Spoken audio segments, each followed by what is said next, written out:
right into the box as well. Holding forward is something Unknown Army does best. Doesn't matter if the W key or the plastic controller stick. He'll find the 7 eliminations, and there's still 72 players left. Each one of those end game, D-Roller took out Cobalt, but then after that, Clix at low HP took out D-Roller, making it a 1v1. And if it's ever Clix against someone else and there's builds in the way, that's basically any instance. He's always...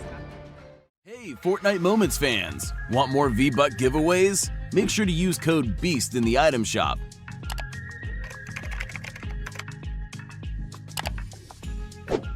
And we'll continue to give out redemption codes just like this. Don't forget to like, subscribe, and turn on post notifications so you don't miss out. Thank you so much, gentlemen. Game number 5 underway. My name is Sundown, joined here by Aussie Antics, and these players have 2 games left to either push themselves up to that top spot and overtake Mira, or guarantee their chance in the heats, or secure as many possible series points to get a shot to play in them. It all comes down to these last 2 matches. Aussie, who do you have your eyes on? I mean, honestly, Miro has been so impressive. It's so easy to call out the first place, but Miro, we've seen him time and time again in all these final days. I've had the absolute privilege and joy of commentating all of these final 3 rounds, and Clix taking down Nerf. So honestly, I really want to see Miro just close it out here and show why he was someone that I mentioned you should be looking out for early today, because not only is he going to hopefully win today, he does it in such entertaining fashion. I mean, that's the end of the day what makes Fortnite competitive so good. So I'm keeping an eye on Miro because I want to see him close this one out. But again, Kanata, he's already been top 5. You can never count him out. If anyone's going to have 2 strong games to close it out, it's going to be Kanata. Yeah, we already see Clix there picking up an Elim, but now last game winner, NRG Zayt, affectionately known as the godfather of NA East Fortnite. You can see here has placed first in game 4 in each of his last 3 cash cups, as well as FNCS. So I guess 4 is Zayt's lucky number here, but the question is, can he kind of buck the trend of our game winners, not necessarily always doing the best afterward? He does have the caddy loot, and the question is, will he opt to stay here or just get out of dodge? Also has the vault key, so going to use the shockwave launcher to re-engage. You can see fires out that box there, could potentially pick up an early elim, but we talked about this before. There he goes, potentially opening the vault there. Yep, there you go. Vault key did get consumed. Just waiting to see that, so we'll have access to the loot. Looks like that other player has backed off for now. You can see him using almost all of his mats to secure that space. He does still have a singular one left, but Hogman is looking like he's rotating away, and Zayt will be king of caddy. Yeah, king of caddy, but he needs to pick up the pace right now. He's on 16 points, so he's only just inside top 50, and this is a position we're not used to talking about. I don't think I've ever watched a tournament with Zayt in where I'm talking about, is he going to qualify? Zayt, one of the absolute competitive veterans here, might not even qualify. He has not made it to any of the final rounds, and this is his first time here, so he needs to keep it in top 50, and dropping caddy corners is a scary spot to do that. If he has a couple of bad games, and you see people like this, Unknown, very scary targets coming on over to have their big games, because Unknown has obviously been dropping Slurpee, this might go against Zayt here. He needs to try and have a consistent couple games to make sure he ensures that top 50, because right now top 50 to qualify for heats is 13 points. Zayt is only on 16, and that was off 1 win. You can't expect him to get wins every time. If he goes down here, he needs to survive off spawn the last game of today, and he's only done that once here today.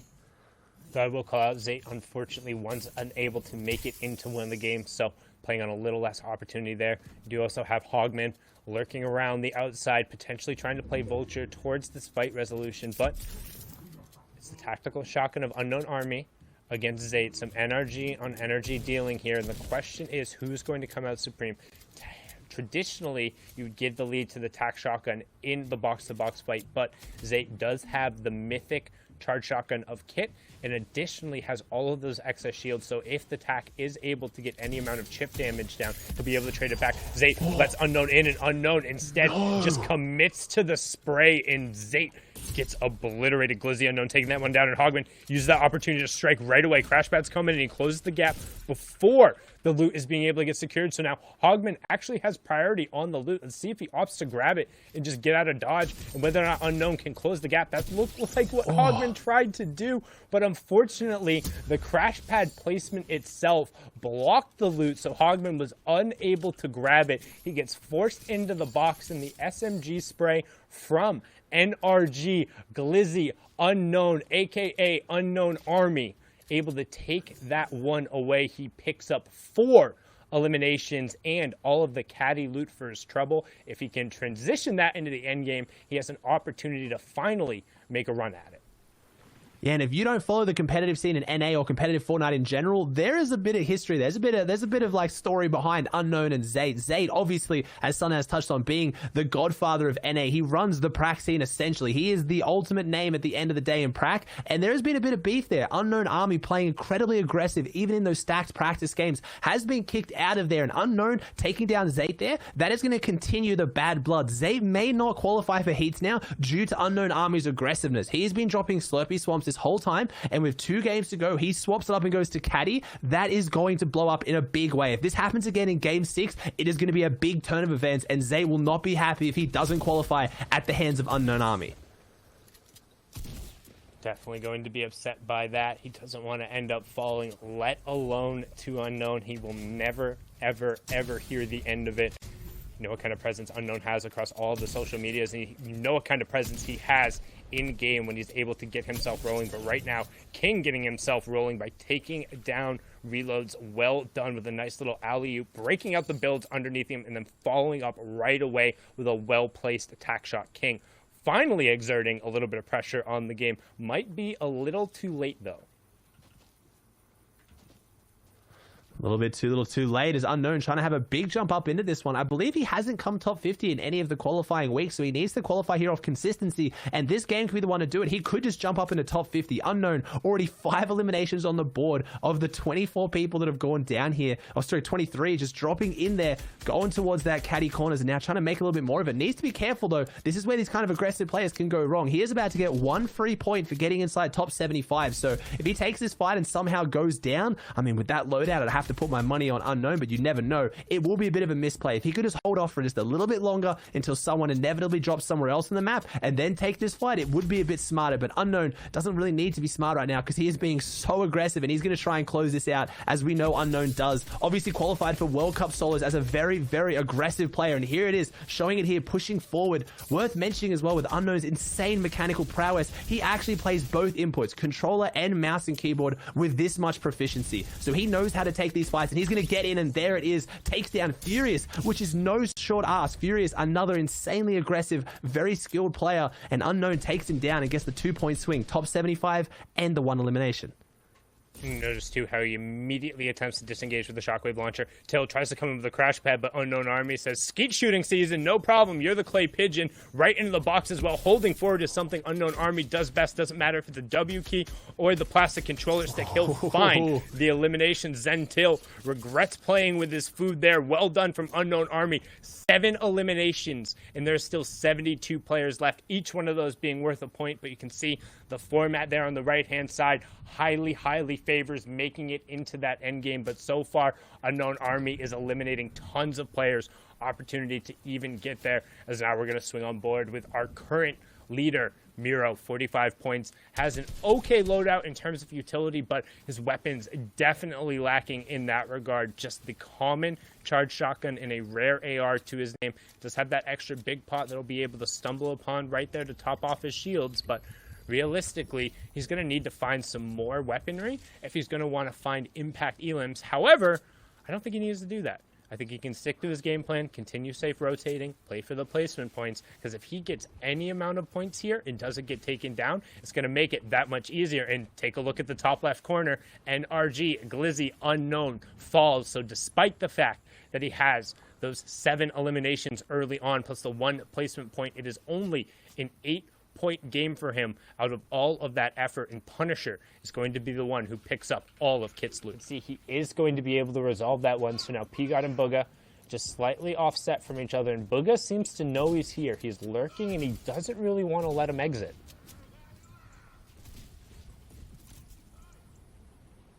Well, actually, no. He is just going to let him exit. In fact, he's going to exit himself, burn 1 of his launch pads. He's going to go all the way back over to zone. Pigot, hearing that go off, is just going to follow him back in, take the free rotation. Some AR fire is going to come out, going to take a little bit of chip on the shield. However, also has popped one of those peppers, so that will get him into zone. Pigot popping a pepper will hopefully peruse him some plentiful points, but now trying to hunt back onto Booga, finds 2 36 tags there. Looks to close the gap. Some shields are ending up being popped off, but finds the wall replace, however, has already been disengaged over the side, knows there's another player over by Risky Reels, so P-God needs to be careful here, and honestly, I would just back up, box yourself in, and pop that big shield.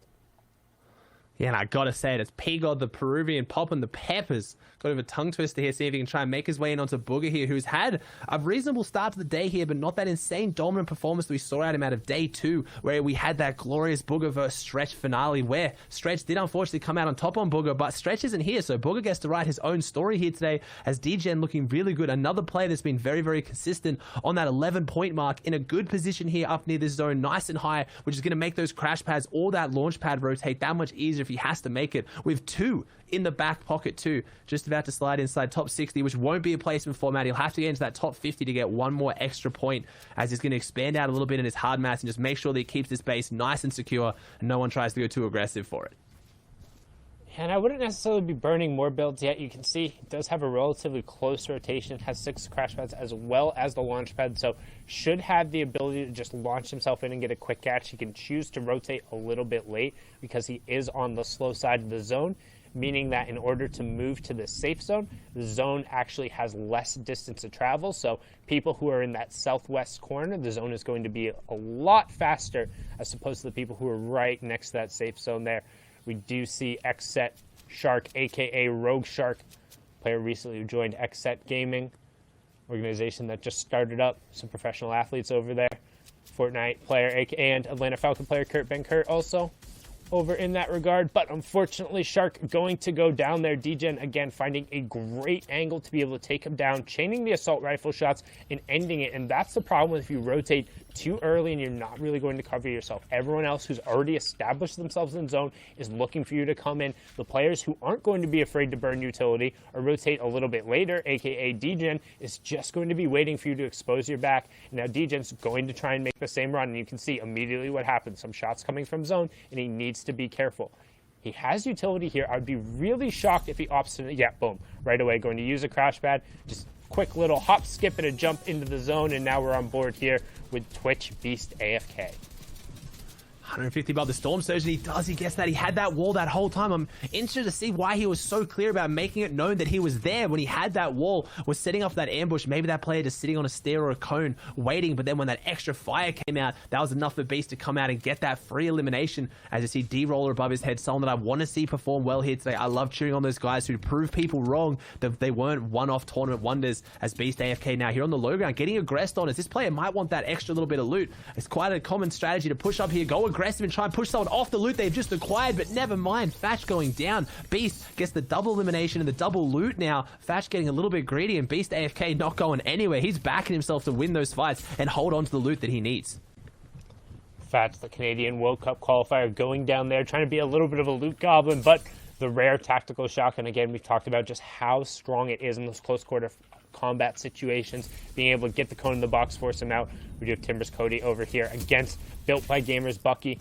Bucky trying to find the shots he can. He does have that charged shotgun, so going to be a little limited in terms of his box-to-box opportunities. Going to be looking for one of those big shots or a quick little edit. However, player dives into the box, and that was Cody sticking with the AR, keeping it with the hip fire and taking him out there. Didn't have a pepper active, but still, quick way to resolve that fight.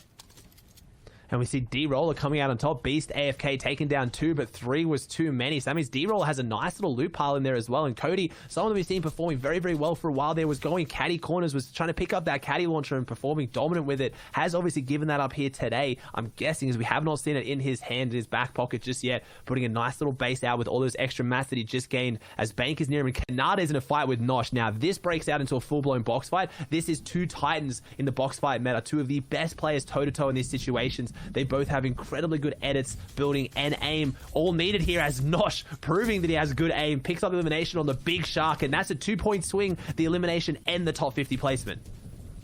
And I mean, Nosh just making you look so good right there. You talk about his good aim, and then hits back to back to back headshots, followed up by 2 body shots there to get a nice 200-0 in the crash pad. Nosh proving that even with that nerf headshot multiplier, able to pick that up here. Some good spray and position control, however, is going to lose a little bit of high ground priority there. The player will not have a box above him, doesn't necessarily want to challenge yet, has plenty of launch pads, or one launch pad and the crash pad to be able to go for this when he makes the opportunity. And he's going to wait to see where the zone reveals and then decide from there. Honestly, I think if zone goes far or across from where this player is, you can see him use a crash pad to both launch himself up and knock this player down. I think that's probably what he's looking to determine to do. Either that or he's just, yep, he pulls zone towards his side. He's probably going to wait and then look to crash pad himself. So what Nosh wants right now is to find picks without Degen being able to put shots on him, or he's going to build up on high ground, take it away from Degen. Now he can late rotate, shoot down on the rest of the lobby. He's not going to be overly threatened, and as soon as he does decide to go, it's a free crash pad back down onto the builds. Yeah, those crash pads give you that ability to go up so high, and you want to reinforce it so you can hold it, but it's not the end of the world if you don't now. It's very, very easy just to double hit spacebar, or depending if you're on controller, double tap, and then you can get that crash pad down and saves you from fall damage. So Nosh in a great position, and we've seen how much damage he can put out with that epic AR last round. He can get someone else out of the sky here. That's another free point as he's set up there as Degen. Joji also looking to put some damage out as Clix, making the end game, hoping to try and do what me and Sundown want to see from him so badly, hitting a really good end game and showing that mechanical prowess with a little bit of that game knowledge end game to pick up some big placement points. And the eliminations has one on the board that we saw earlier from outside Pleasant Park, has one of those peppers and gets in now. He's trying to just use his shield now before he then pushes forward with that legendary charge shotgun. This could be someone who could rival Miro's end game run. He could put up enough eliminations to try and outshadow Miro. It sounds crazy to say that after the game he had, but if anyone can do it, it's probably Clix as he walks forward now. Can't connect though. Assumes the player drops back, but there it is. Takes him down. That's Stowe. But unfortunately, Clix drops down to a much, much worse layer down here with a lot of other players, so needs to be careful to fight his way out. As we now see Daniel on the high ground, Nosh has given it up as a lot of people hit in the air, hitting that vertical rotation, the crash pads, the launch pads, everyone's in the sky, and P-God looking to try and repeat his day one performance here with 19 points, making his way to front side. Yeah, but you talked about the layer there, Nosh picking up another one, then immediately getting turned over by P-God, playing Avenger there, taking that one down, a big swing. Nosh was in prime position, but I don't know if you noticed that Clix popped his last pepper, then picked up 4 floppers. So Clix with floppers in a legendary charge shotgun could end up spelling for a late high ground take a la Season 2. But right now, on board here with P-God, top 25 means another placement point taking over. Every 5 players that goes down until we get into that top 5 will be the story here. Kararu falling to the storm as well.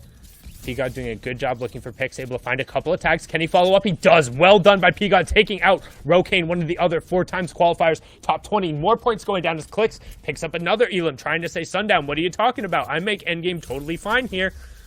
P-God 4 Elims, checking around the outside.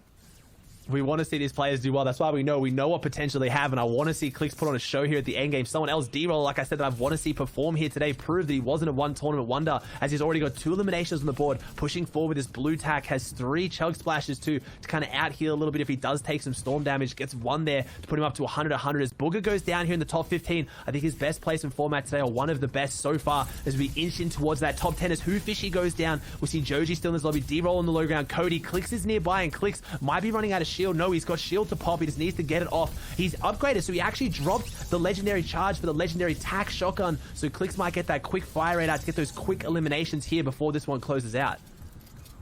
Yep, and now you can see those floppers coming into play on the backside of the zone, picking up a number of builds there too. That's the benefit of working on this backside. Sometimes you can get loot that other players forgot or weren't able to pick up. Now looking for a layer on itself, you can see Danny on the wide on the left, all the way up on low ground. You have Schmexy as well. D-Roller picks up an Elim on that low ground on the backside of Storm. Need to watch for Clix though. You can see him kind of playing shark right now on the mid-ground top. He's relatively uncontested. Schmexy and P-God in a fight there on the left side of your screen, while the Roller and Clix continue to just rotate through. Old Man Mountain and the old builds combining to make this a relatively difficult rotate, as P-God will end up getting picked up by Cobalt, another absurd player who's just been overly consistent as we move closer and closer to our top 5 thanks to an elimination coming out. 1 from DeRoller, 1 from Clix. Clix gets another one. DeRoller picks it up as we have our top 4, Aussie.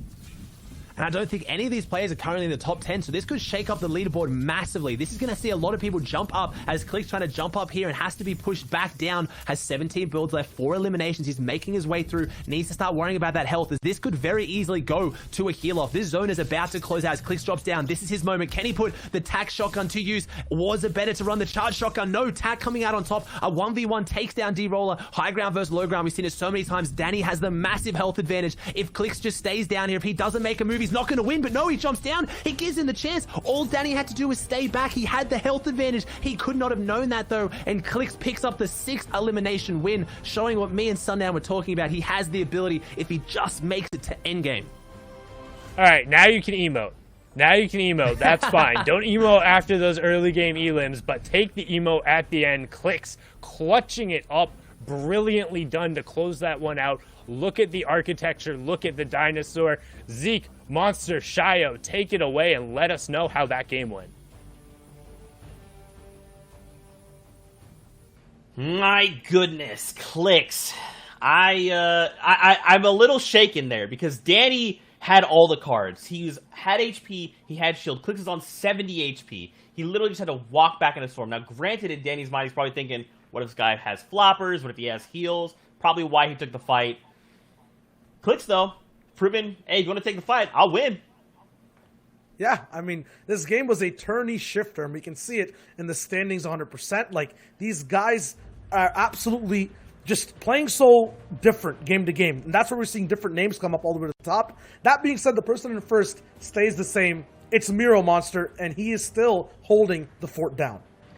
Yeah, he picked away or chipped away at a few placement points that time around. Not the performance that he's quite looking for. Notice he's being seriously held up by the Elim. So if he can continue to get those placement points, he'll continue to pat himself a nice, comfortable lead. But we talk about the top 10 looking to change, and it is already. You see P-God switching a couple spots here. Smack, Class, and Reloads also battling for the first place. So it's anyone's game right now in the top 10 and continuing to push that story right now. It's Clix who breaks his way through. 23 points now, literally a rising star here at 8th. And that's a solid placement coming into the halfway mark of the tournament so far. Yeah, just remember that this is the last time we're going to be seeing qualifier matches until the heats, when people will be playing for grand finals. So this is one of the last chances you get at an easier stage to get first place. All these guys really want it. They want that accolade under their belts. We can see Cease right below Clix there. Who Fishy is hungry once again. He was kind of near 18th, 17th place, now bumped up to 11th. He is still tied though. I think it's a 4-way tie with Skittles, Danny, and the 10th place spot on that first page. So he's got a bit of work cut out for him. That's right, and you can see fizzling away there, Stacky, Kanata, players that are falling a bit here. Booga now hitting this back page. Not that it matters too much for those that have hard qualified through, but it is still a battle of the day, right? It's who's on top of the game right now, who is on top of their game right now. And coming in, we're seeing a clear set of favorites towards that upper half. But this format favors everyone all the way through to the tail end. This is only halfway into the competition so far. There is plenty more that's going to unfold. A lot more of a change that can happen throughout the course of this. We've seen players qualify their way through off of one big pop-off game. Something like you saw Miro do with the massive frags in the Victory Royale. So don't count out anyone back here that still needs to step it up or continue to stay on pace here, because this is a battle for the heats. It's a battle to make it through to the heats. And that's what matters right now. That's what's at the stake right here. That's what's on the line. That's right, man. An overall scoreline of 21 points. We've seen that be that kind of, you must be this tall to ride if you want to push onto heats. Now, don't forget, there's also series points that some of these players could rely on, but I don't think that's the route you want to go. At this point, you're looking to hit that top 50. You want to try and qualify. And one great game, just like you said, the Victory Royale is worth 14 points. A few eliminations coupled with that could result in some really awesome things. Now, before we get going, let's get a little bit of temperature check here when the midway point. Yeah, I mean, we're looking at that entire last game and the leaderboard overall towards the 30th to 50th slot. Things are kind of changing, so let's put a thermometer in it. Let's look at how hot and cold some of these players have been. Starting off all the way near the ice, it's Furious, who was near that top spot, I believe about 3rd place overall. Then he's walking into his drop spot. Unfortunately, gets frozen inside a box, lands one good shot, but gets taken out all the way in the early game. Things are going to heat up just a bit here. We're going to do a little bit of a temperature check now onto Smack, who's going to throw himself in the microwave for about 30 seconds or so. You know, that'll get you nice and lukewarm here in the competition. Smack's going to go ahead and find himself what he needs at 26 points now. Remember, he threw himself up to the top 3 this time around, and it's the consistency, it's the frags, and it's the few elims that he's finding right here, right now, when it matters most. And that one right there, he gobbles it up. It's all inside, and this is how he manages to play for the placement and make it matter and count the most, especially in the end game here. Yeah, for Smack, he's warming up, and we're going to be obviously switching over to who's on top in terms of fire. We're looking at someone who won over that last game. It's Clix who's going to be on your screen, looking at exactly how he got over so many other players towards that end game. D-Roller took out Cobalt, but then after that, Clix at low HP took out D-Roller, making it a 1v1. And if it's ever Clix against someone else and there's builds in the way, that's basically any instance. He's always at that advantage. Regardless of HP, this player drops down, and Clix gets it, being the winner for that game, moving up in contention for the top spot. The sun is still shining, though, over at Miro, who's in first place. Still, anyone could heat up and rise. People could get a little bit chilly and fall. Game 4 will be coming up soon.